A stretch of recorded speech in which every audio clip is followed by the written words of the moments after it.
अस्सलामुअलैकुम नाजरीन, हर पाकिस्तानी में छुपा एक हीरो के साथ मैं हूँ आपकी होस्ट हिना सुल्तान। जी हाँ नाजरीन, जैसे कि हम जानते हैं कि मुल्क कौम अपने तहजीब व तमद्दुन और कल्चर की वजह से पहचाने जाते हैं। अपनी रवायात और सकाफत को बरकरार रखते हुए दूसरे मुल्कों से सबकत ले जाते हैं। आज हम आपकी मुलाकात करवाने जा रहे हैं फातिमा यामीन और दीद मोहम्मद से। हमारी आज की पहली हीरो फातिमा यामीन, जिन्हें अमेरिका में अपनी तालीमी सरगर्मियों के दौरान पाकिस्तानी कल्चर को मुतारिफ करवाने और वॉलंटियरली खिदमात से अंजाम देने के नतीजे पर प्रेसिडेंट वॉलंटियर सर्विस अवार्ड से नवाजा गया। तो चलिए चल के उनसे जानते हैं कामयाबियों के इस सफर के बारे में।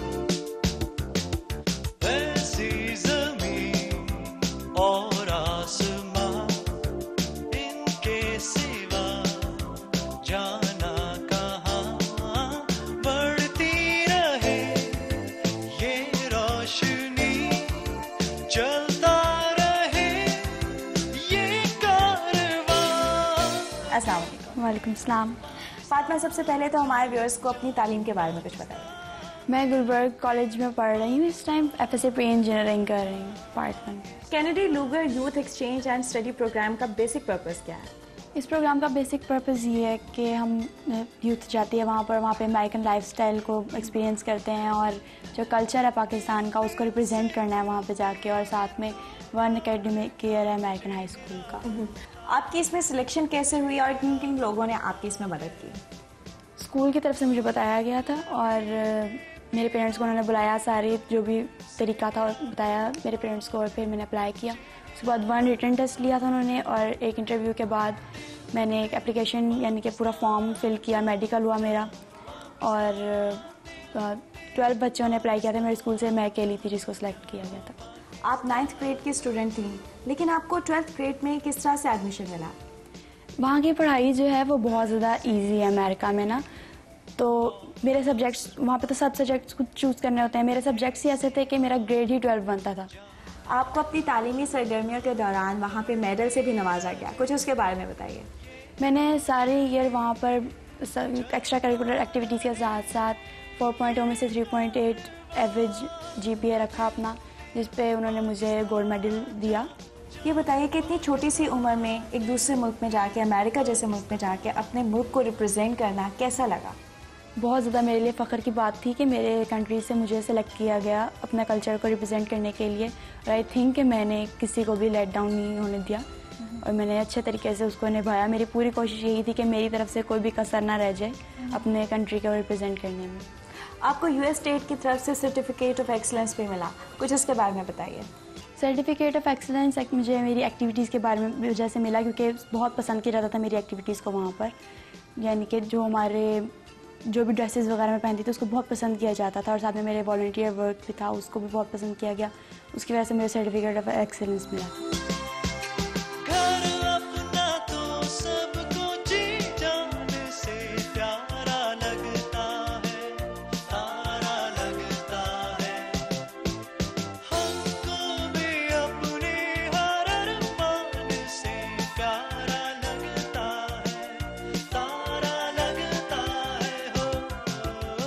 आपको किस बिना पर presidential award for volunteer service मिला? बेसिकली वहाँ पर एक प्रोग्राम है वॉलंटियर सर्विस का जिसको प्रेसिडेंशियल अवार्ड मिलता है।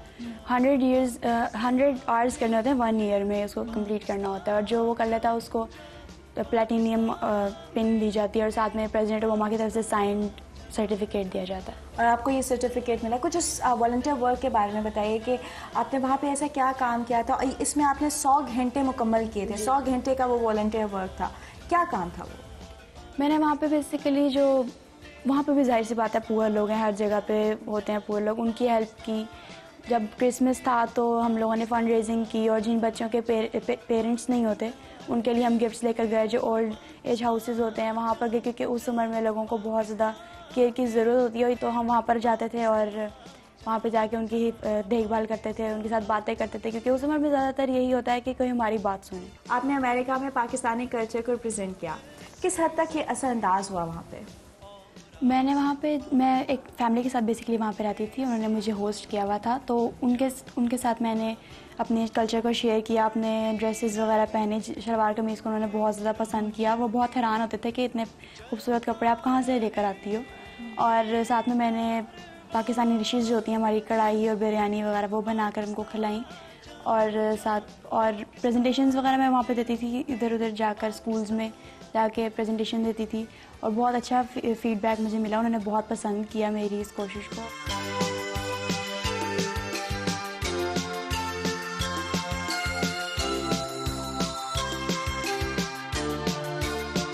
नाजरीन, हम फातिमा के वालिद के पास मौजूद हैं, तो चलिए इनसे फातिमा के बारे में मज़ीद जानते हैं। अस्सलाम वालेकुम। आप एक प्राइवेट कंपनी में टेलीफोन ऑपरेटर हैं। क्या आपको लगता था कि फातिमा की ज़िंदगी के किसी मौके पे जाके इतना बड़ा स्टेप लेगी? मैंने ये कभी भी नहीं महसूस किया था, क्योंकि मैं जिस लेवल में रह रहा हूँ एक ये ख्वाब ही था। लेकिन जब मुझे एसओएस की तरफ से ये मैसेज मिला कि आपकी बेटी एक ऐसे प्रोग्राम में शिरकत की अहल है, तो मैंने इसे एज एक चैलेंज कबूल किया और मैंने इसे जो है वो अपॉर्चुनिटी दी कि वो इसको अवेल करें। फातिमा ने अमेरिका जाके ना सिर्फ आपकी फैमिली को बल्कि पूरे पाकिस्तान को रिप्रेजेंट किया, पाकिस्तान की बेटी होने का पूरा फ़र्ज़ निभाया। कैसा महसूस होता है आपको? ये मेरे लिए एक बहुत एजाज़ की बात है और अल्लाह का बहुत शुक्र है कि उसने मुझे ऐसी औलाद अता की कि हम लोग अपने मुल्क की खिदमत में कुछ ना कुछ हिस्सा डाल सकते हैं। और बिलखुसूस ऐसे फोरम पे जैसे अमेरिका जैसे मुल्क में जहाँ पे एक हवा है कि मुसलमान टेररिस्ट हैं और बिलखुसूस पाकिस्तान का इम्प्रेशन बहुत ही नेगेटिव है, वहाँ पे जाके एक लड़की होने के एतबार से ज़्यादा अहम था कि वो अपने कल्चर को ज़्यादा अच्छे तौर से पेश करे। अल्हम्दुलिल्लाह वो उसमें कामयाब। बहुत बहुत शुक्रिया। नाज़रीन, ये तो थे फातिमा के वालिद मोहम्मद यामीन, और जिस तरह से इन्होंने अपनी बेटी का हर मौके पर साथ दिया, इसी तरह से बाकी वालिदैन को भी चाहिए कि वो अपने बच्चों का हर मौके पर साथ दें।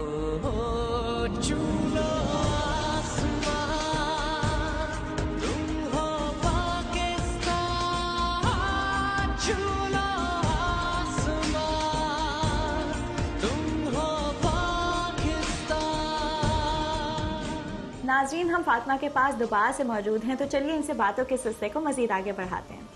अच्छा, मुझे ये बताइए कि आपके स्टडी प्रोग्राम के अलावा भी वहाँ पे आप दूसरी कई एक्स्ट्रा करिकुलर एक्टिविटीज़ में इन्वॉल्व रही हैं, कुछ उसके बारे में बताइएगा।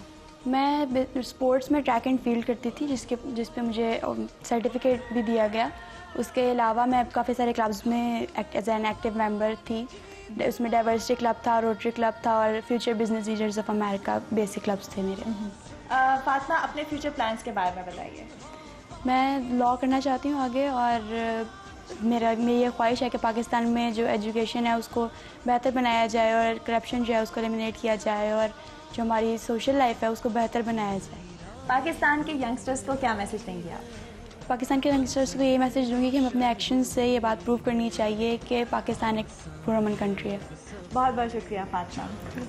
यकीनन नाज़रीन, उम्र की कोई हदबंदी नहीं होती है, और अगर इसी तरह से हमारे नौजवान पाकिस्तान की तरक्की में अपना हिस्सा डालते रहें तो वो दिन दूर नहीं जब पाकिस्तान का सॉफ्टवेयर इमेज लोगों के सामने आएगा। अब वक्त हुआ है आपकी मुलाकात हमारे आज के दूसरे हीरो से कराने का, लेकिन एक ब्रेक के बाद।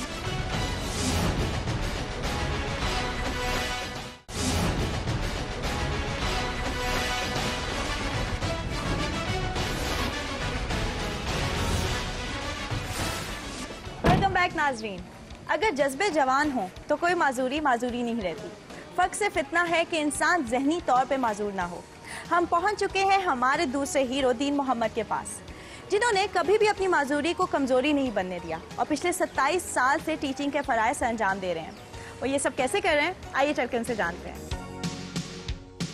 तेरा तेरा मेरा मेरा, तेरा तेरा मेरा मेरा पाकिस्तान।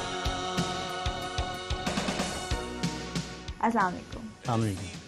दीन मोहम्मद साहब, सबसे पहले ये बताइएगा कि आपको ये डिसेबिलिटी कैसे हुई?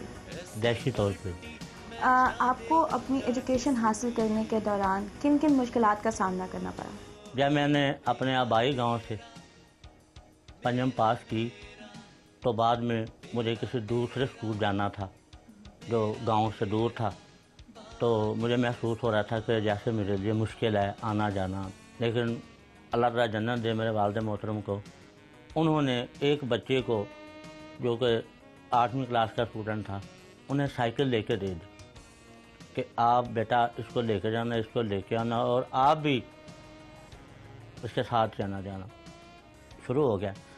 और ऐसे गवर्नमेंट मिडिल स्कूल था हरियारा, जिस जगह मैंने 6th क्लास में दाखिला लिया और वहाँ से मैंने मिडिल पास किया। मुझे 9th में दाखिला मैंने लेना था, फिर वही मसला कि किसी और स्कूल में जाना था, वो हाई स्कूल उससे भी ज़्यादा दूर था। प्यार को ढूंढो अपने अंदर, जितने अरमां धरती को होंगे हमसे, वादा कर लो पूरे करेंगे दिल के। इस जिस्मानी माजूरी के बावजूद भी आपने लिखना कैसे सीखा? जब मेरा बड़ा भाई स्कूल जाता था तो मैं भी उनके साथ चला जाता स्कूल में, और जो वो स्कूल में वर्क किया करते थे और मैं पहले उन्हें देखा और मैंने कोशिश की कि पहले तख्तियाँ लिखा करते थे, तो मैंने कलम पकड़ के मैंने भी उसी तरह साथ साथ तख्ती पे जब लिखना शुरू किया तो उस्ताद मोहतरम ने देखा कि ये माशाल्लाह ये तो कलम पकड़ सकता है और ये मूव भी कर रहा है, और उन्होंने फिर मुझे जब गाइड किया तो इस वजह से मैंने फिर लिखना जो है ना मैंने सीखा। आपने FA करने के बाद टीचिंग का शोबा ही क्यों चुना? इसलिए कि ताकि मैं भी अपने मुल्क और कौम की के बच्चों के साथ उनको पढ़ा सकूं, उनकी मुल्क और कौम की खिदमत कर सकूं। टीचिंग करने के लिए टीचिंग की ट्रेनिंग भी लेनी होती है, वो आपने कहाँ से हासिल की? वो गवर्नमेंट एलिमेंट्री स्कूल ये चुंगी पे एक अदारा है जहाँ पे टीचिंग ट्रेनिंग की जाती है, और वहाँ पे मैंने एडमिशन लिया और मैंने तकरीबन वहाँ पे मार्क्स 1200 थे टोटल। अच्छा, 1200 तो मैं 1100 नंबर मैंने हासिल किए। आप पिछले 27 साल से टीचिंग के फ़राइज़ अंजाम दे रहे हैं, पाकिस्तान की तामीर और तरक्की में अपना हिस्सा अदा कर रहे हैं, कैसा महसूस होता है? बहुत अच्छा। हाँ जी, मुझे अभी ऐसे लग रहा है जैसे मैं कुछ सीख रहा हूँ। आपसे बातों का सिलसिला तो जारी रहेगा। नाज़रीन, अभी हम चलते हैं इनकी शरीके हयात के पास और इनसे इनके बारे में मज़ीद जानते हैं। ऐसी पट्टी मैं जान दे दूंगा जिस पे,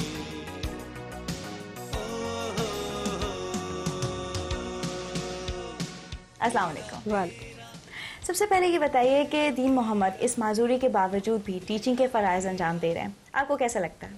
मुझे बहुत अच्छा लगता है। जाहिर है वो अपने मुल्क और कौम के लिए एक अच्छा काम कर रहे हैं, बच्चों को पढ़ा रहे हैं। जाहिर है जब बच्चे पढ़ेंगे बड़े होंगे वो फिर उस्ताद का नाम भी रोशन होता है।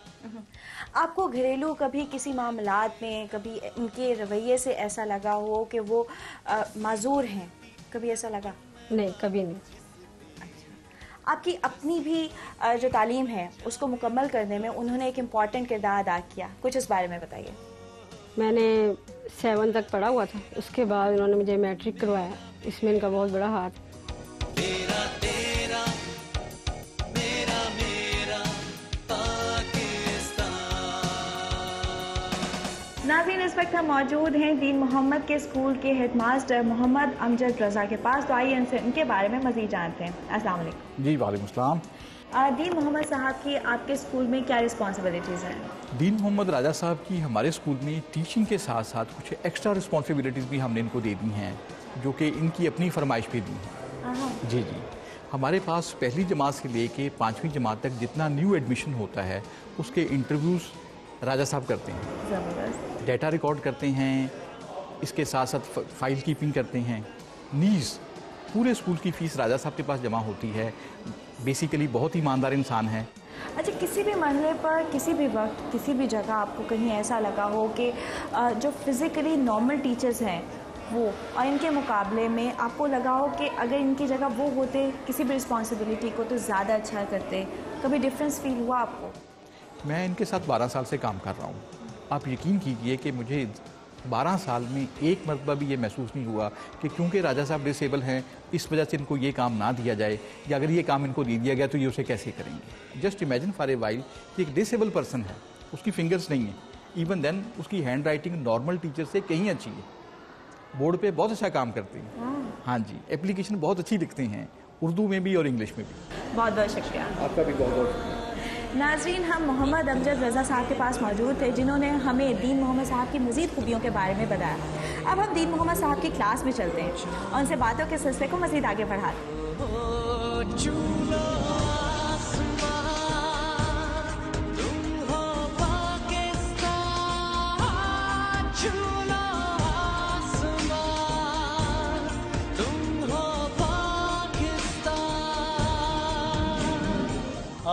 क्वेश्चन है ये क्या है? सिर्फ 34। जी हम आपको डिस्टर्ब करने फिर से आ गए हैं। कौन सी क्लास है ये? ये जी 1 क्लास है। अच्छा, और कौन सा सब्जेक्ट आप पढ़ा रहे हैं इन्हें? मैथ। और कौन कौन से सब्जेक्ट्स पढ़ाते हैं? उर्दू और इंग्लिश और मैथ।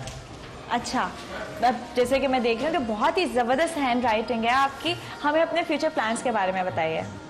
मैं ये चाहता हूँ कि जैसे मुझ में फिजिकली तौर पे कोई कमी है, इसके बावजूद मैं बच्चों को इस तरह पढ़ाऊँ ताकि ये आगे चलकर मुल्क के अच्छे शहरी साबित हों और मुल्क व कौम के लिए ये काम करें और अपने माँ बाप का और अपने साथी का और अपने मुल्क का नाम रोशन करें। पाकिस्तान के बच्चों को क्या मैसेज देंगे, क्योंकि आप टीचर हैं तो आपसे बेहतर मैसेज कौन दे सकता है? मैं यही पैगाम दूंगा कि इंसान को हिम्मत नहीं हारनी चाहिए और अल्लाह ताला की करमनवाजी से मन के अल्लाह पे भरोसा करके मायूस नहीं होना चाहिए, क्योंकि मायूसी गुनाह है। बहुत बहुत शुक्रिया। नाज़रीन, ये तो थे हमारे हीरो दीन मोहम्मद, जिन्होंने अपनी माजूरी के बावजूद भी हिम्मत नहीं हारी और पाकिस्तान की तालीम और तरक्की में अपना हिस्सा डाल रहे हैं। अगर आप भी किसी ऐसे हीरो को जानते हैं तो हमें लिखिए heroes@sama.tv पे। आप हमें फेसबुक पे भी ज्वाइन कर सकते हैं, facebook.com/छुपा-हीरो पे, या फिर ट्विटर पे twitter.com/छुपा-हीरो पे। आप हमें मैसेज भी कर सकते हैं। टाइप करना है हीरो स्पेस अपना मैसेज और सेंड कर देना है 8126 पे। आपसे नेक्स्ट प्रोग्राम में फिर से मुलाकात होगी। तब तक अपना बहुत सारा ख्याल रखेगा। अल्लाह हाफ़िज़।